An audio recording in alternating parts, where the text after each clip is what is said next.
Welcome to Better Sex, where you get the information and inspiration to create and enjoy your best possible sex life.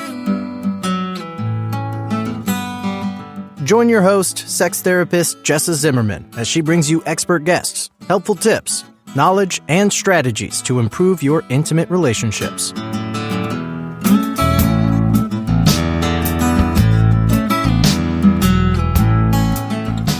And now, your host, Jessa Zimmerman.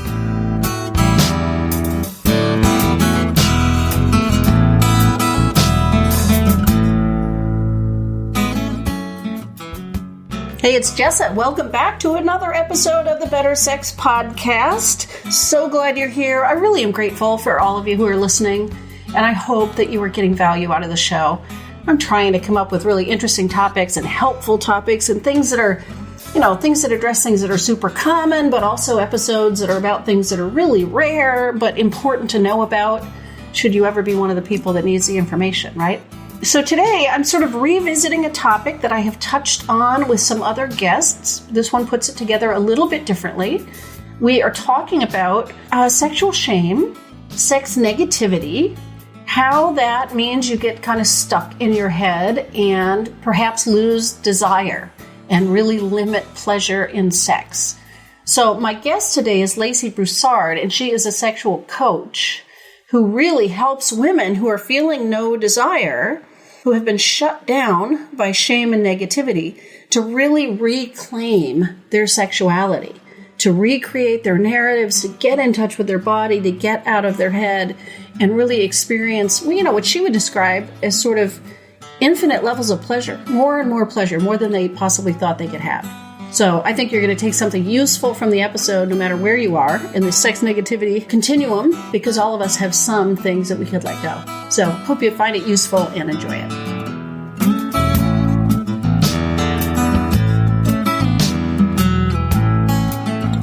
And before we start the show today, it is sponsored by Intimacy with Ease. It's a method to help otherwise happy couples achieve a sex life that is easy and fun for both of them, so that you can actually just enjoy your sex life with zero stress. For more information, if you want to watch a brief little training video that's available, all of that, go to intimacywithease.com. So Lacey, thanks so much for being with me today. Yeah, absolutely. So excited to be here. Yeah. So why don't you just tell the listeners a little bit about you, and how you got into the work that you're doing. What drew you into this? Yeah, sure. I'm from New Orleans, Louisiana. I grew up in the suburbs here in a very conservative religious environment. And I was shamed a lot around my body and my sexuality growing up. And when I had my first baby at 23, I had a home birth, and it was a really amazing experience. And I quickly realized that everything I'd been taught about my body and sex and pleasure was just a crock of bullshit. Really? As part of the birth? Yeah. So when a lot of women are like losing touch with that part of themselves after becoming a mom, I actually was discovering that part of myself. So it was more of like a birth in reverse for me. Interesting. And that kind of took me off on a path of recognizing that a lot of women struggle with sexuality after having kids. And I found a course that, taught all about sex, love, relationship coaching and specializing in that area and ancient tantric wisdom and Taoist practices. And I started doing the work on myself first. And I just had this amazing experience of being able to reclaim my sexuality for me, my body for me, and releasing all the shame and guilt I grew up with. And then hence becoming a sex coach years later. So yeah. So could you talk a little bit about, you said you grew up in a conservative place, right? Like what was the kind of sex negativity, and not just that you experienced, but when you talk to clients and stuff, how does this show up? What are the kinds of thoughts that people come in and maybe haven't questioned? Yeah, well, it shows up with men and women, actually. Most of my clients really relate to that part of my story. So I have had, I was just raised conservative Christian. It was just a Southern Baptist church, but some of my clients were raised like non-denomination. I have ex-Mormons, ex-Jehovah's Witness, like all sorts of people really identify with that if they grew up that way too. So they're really seeking for support and help, because what has happened for a lot of them is the shame and the guilt that we carry around our sexuality will often shut down our desire for sex at some point in a person's life, because these are extremely, extremely low vibe emotions, and they often create a shame body. It's like almost like an energy suck, right? And it's like it sucks all of your sexuality right out of you. So I get a lot of women that lack desire. So that's what I primarily work with, is women that lack desire, and they often have a history of a lot of sexual shame and body issues. And what I found is that's one of the big reasons is the shame. And then for men, it's usually exists or manifest as some sort of addictive thing around sex or porn, or, just being really out of their body and sexuality, because being in their body and sexuality is like really scary for them because they're not okay with it because there's so much shame around it. Okay. So in general, you're saying men, rather than lose desire, they start enacting it in some other way, where women maybe stifle it or disconnect from it or something. I mean, I sort of try to avoid generalizations, but in general, that's what you're seeing. Exactly. Well, what happens is that the shame, if you got raised with that around sexuality, what happens is that registers in your body as a trauma. And our responses to trauma out of our window of tolerance are like, we either go into hypo response or a hyper response. And lack of desire is a hypo response. Okay. And defiance, like sexual deviance, like you go out and sleep with a ton of people or you watch of insane porn, that is a hyper response to deal with a trauma that you don't know how to deal with. You're right, where you can't stay in the grounded middle, where you're connected and embodying and okay. So most women will go into the hypo. They don't want it at all. Most men will go into the defiance and, just do all sorts of crazy things. Interesting. The way you're talking, it sounds, what you were listing is a lot of the reasons for the sexual shame come from sort of religious training. Is there anything you want to say about other places that people might have, come into sex negativity or shame that maybe aren't based in churches or religion? Yeah, absolutely. STDs, STIs, unwanted pregnancies. I've worked with clients who became moms very young. I had one that was like 21 years old and became a mom at 16, and the shame that she had wrapped around that, oh my goodness, like that's a huge thing. So it's just our cultural conditioning as well. It's not just religion. Our culture shames us for having STDs, STIs, getting pregnant. And there's that's all over the place. It's not just the church. Right. Yeah. And I'm also thinking about clients that are ashamed of what turns them on, ashamed of their own eroticism or their own sexual desires. And, that can also be, I guess it could be religious, but also cultural. The idea that somehow this fantasy I have must mean I'm bad. Yeah. I actually I did a whole podcast on sexual fantasies too. And a lot of the fantasies that we have, like, they're not a problem unless they make you feel bad. Right. Yeah, I know. And a lot of people do so much of the time. I don't know what the percentages are or something, but the things that we fantasize about and find erotic are so different than who we are in real life. And so it can feel like this must be a problem, right? I know a lot of people have shame around that. Totally. Yes. Yeah. So you're saying in your own personal story, it was your birth story is sort of what opened up to your own sexuality and challenging your beliefs. Like, I guess the choice to have a home birth and the empowerment of that, was that sort of how that connected? It's actually an unassisted birth. Yeah. I did not want anyone there. I had this inner knowing that that's what I needed to do. And I wouldn't advise anybody to go off and do that, but it's just something that I knew for me, it was the right thing. And I had to go with that. I literally had not an ounce of fear. I don't know why. I don't know why that was gifted to me. And I look back at the experience and realize that absolutely must have happened the way that it did in order for me to wake up. I guess the way I'm hearing that is that was your first experience of an inner knowing about your body, right? And in some ways, your sexuality, birth is somewhat of a sexual event, and when did you know that? Like a week before the baby or 8 months before the baby? Like, it seems like there would have been a window of time in there where you were starting to come into your own. Well, I actually went to college to become an OBGYN. But I never got into med school. So Okay. yeah, I had trained with an anesthesiologist who I followed around in the hospital and did a lot of C-sections with it, or I didn't. I just watched him do it, right.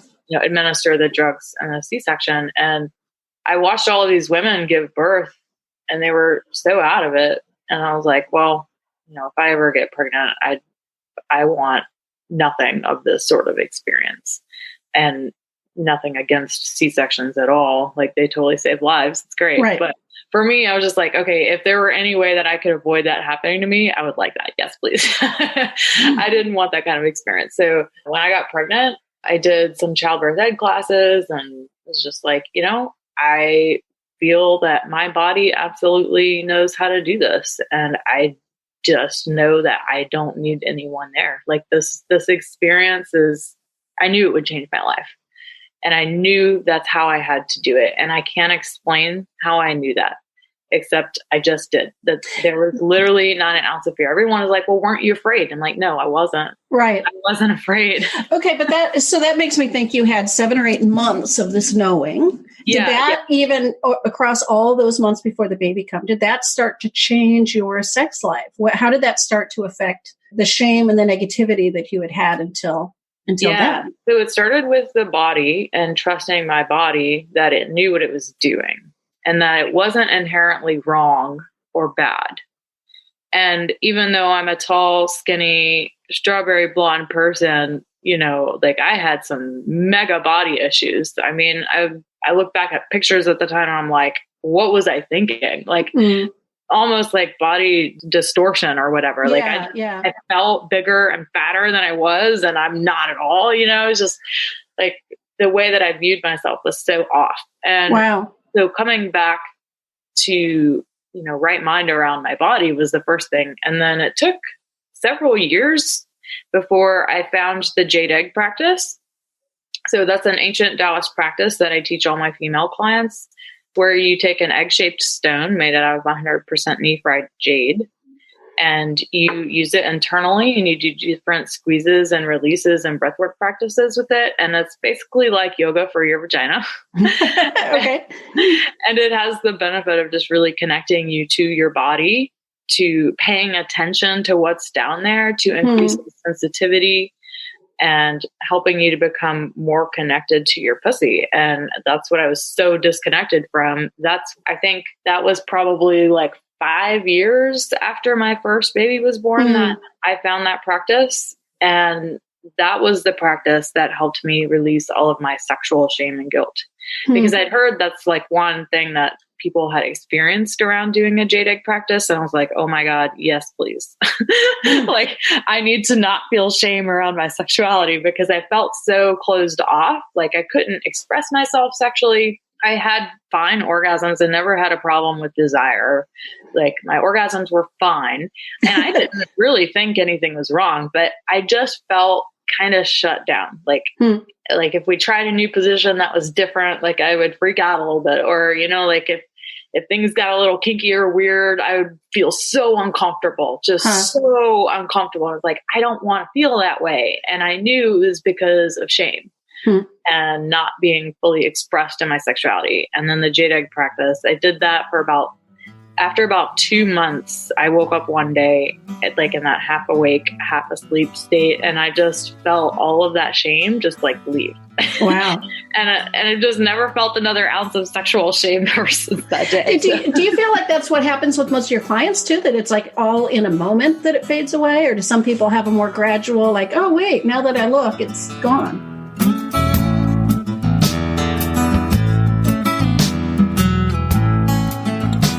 It's Jessa here, just taking a quick break. Thanks for listening.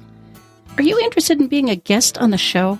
I'm always looking for people with expertise to share that could enrich other people's sex lives. And I'm also interested in hearing from people who have transformed their own intimate relationship and would want to share their story with my listeners.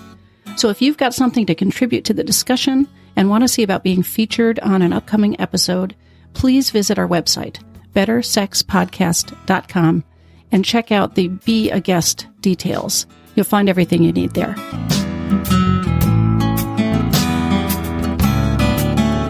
Yeah, I think it's more of a gradual thing for most people that I work with people usually for 6 months. So it takes time to undo the narratives that we were taught. Yeah. And it takes even more time sometimes to release it from your body. Yeah. We can store all of the negative beliefs we have around sexuality and pleasure and orgasm in our deep primal limbic brains, right? And the unconscious part of our brains. And that's why sexuality healing and sexuality work is so important, because you can't really just talk about it and fix it, right?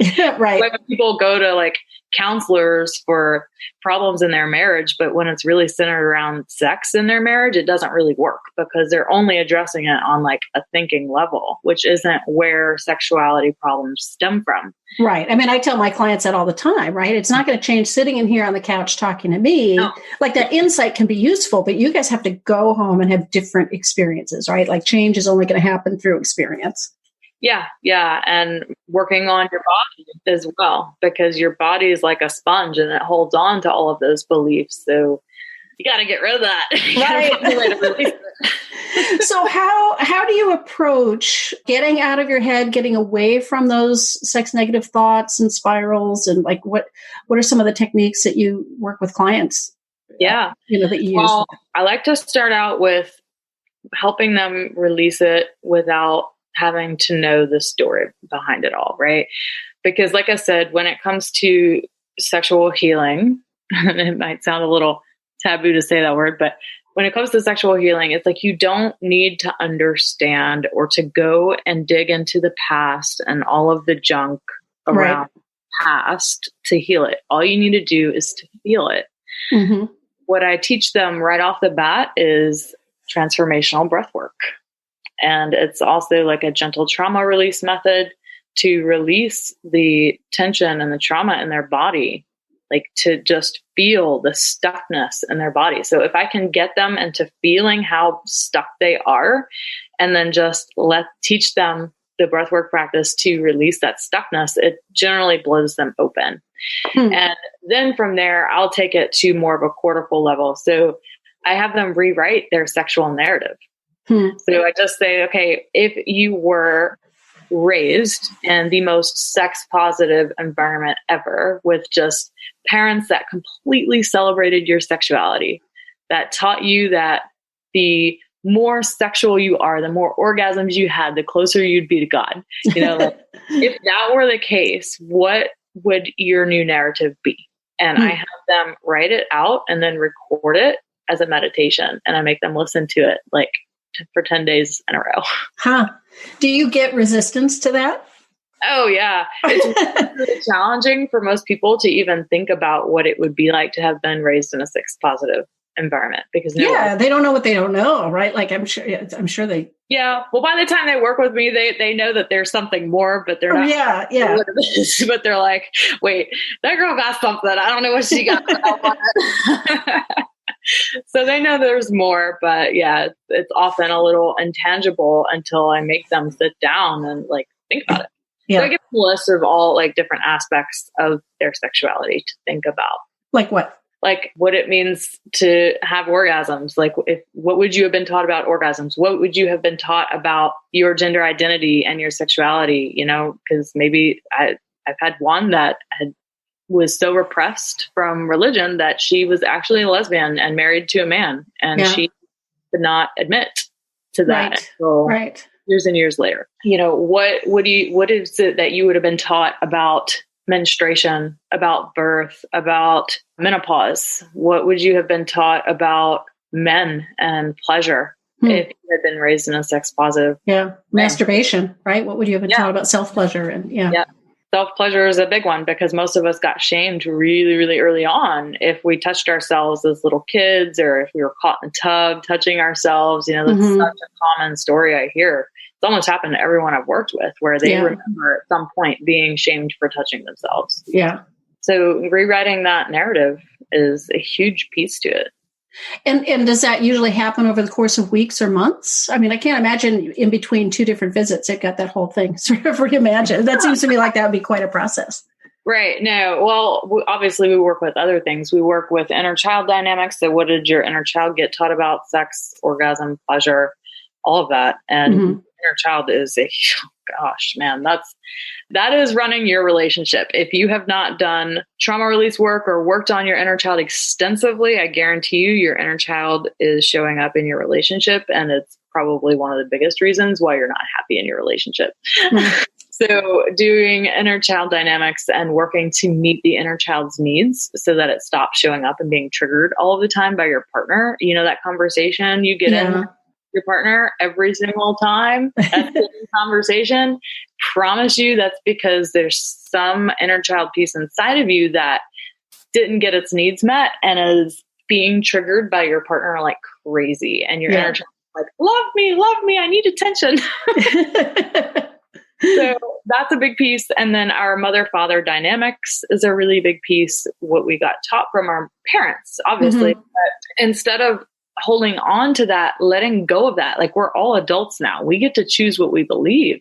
So empowering a new identity to come from, like empowering your own inner masculine and your own inner feminine sexuality instead of like carrying the beliefs that you adopted from your parents. Like question that, you know, question how that's affecting your sexuality and your relationship, because I guarantee you it is. If you haven't questioned it's affecting you, right? And usually a negative way. So talk to me a little bit then about how you work with people to expand their pleasure, basically. You know, if the shame can drop away, if they can be present, if they can embrace like, wow, this whole thing could be different than I've ever thought before or experienced before. What are some of the practices that you use with people? Yeah, well, helping them to get out of their head is one of the biggest pieces. And I like to take people really deep. And one of my favorite type of clients to start working with is someone who has done some meditation and yoga before, because then I know, okay, cool. They've learned a little bit about how to get out of their head to start. And then I can take them super deep into becoming multi-orgasmic if they want, because it's easier.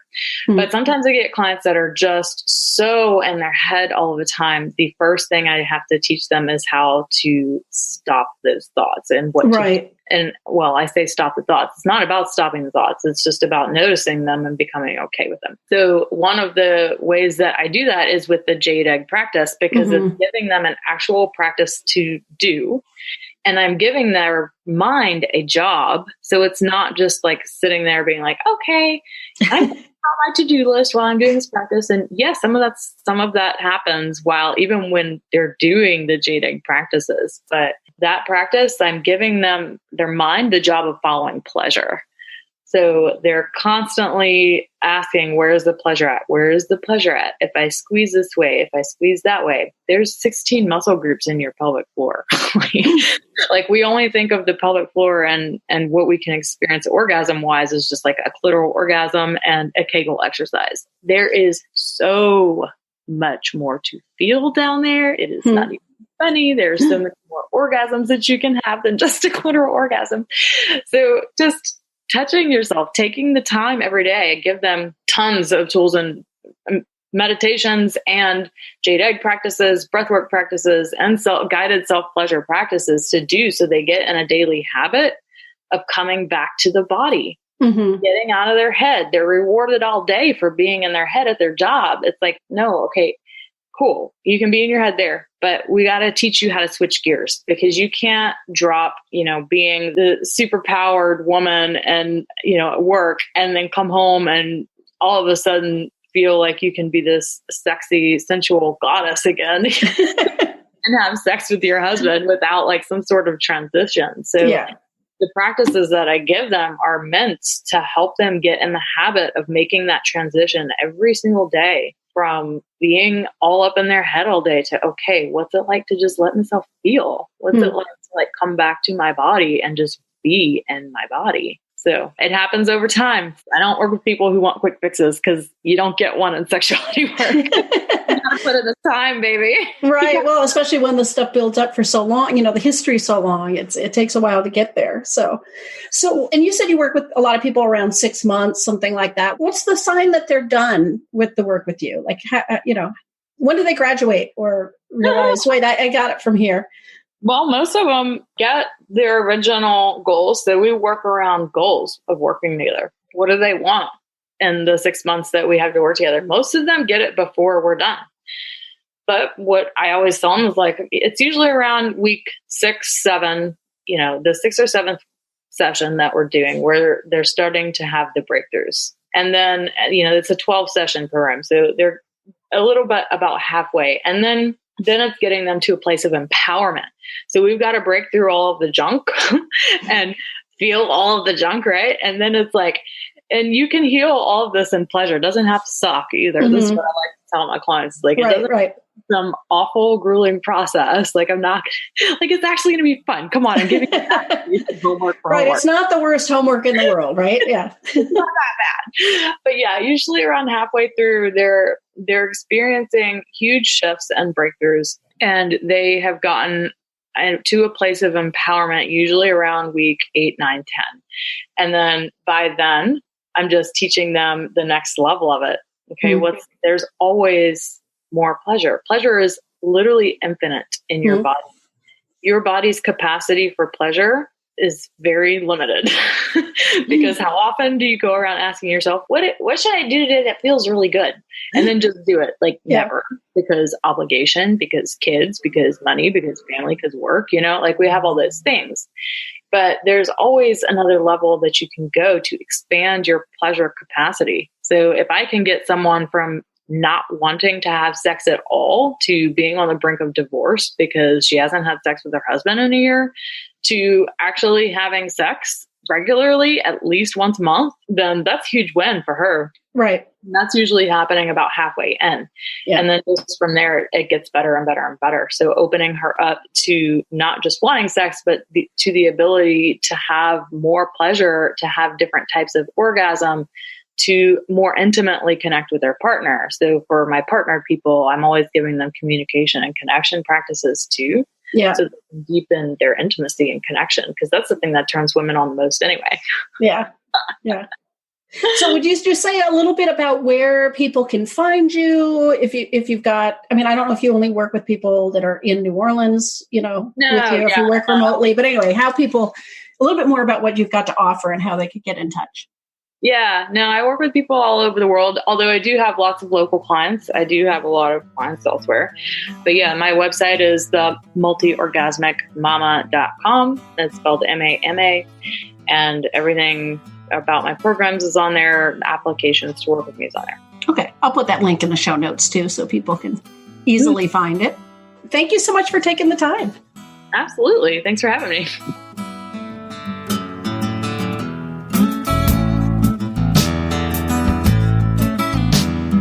You've been listening to Better Sex. Please visit our website, bettersexpodcast.com, for show notes and additional episodes.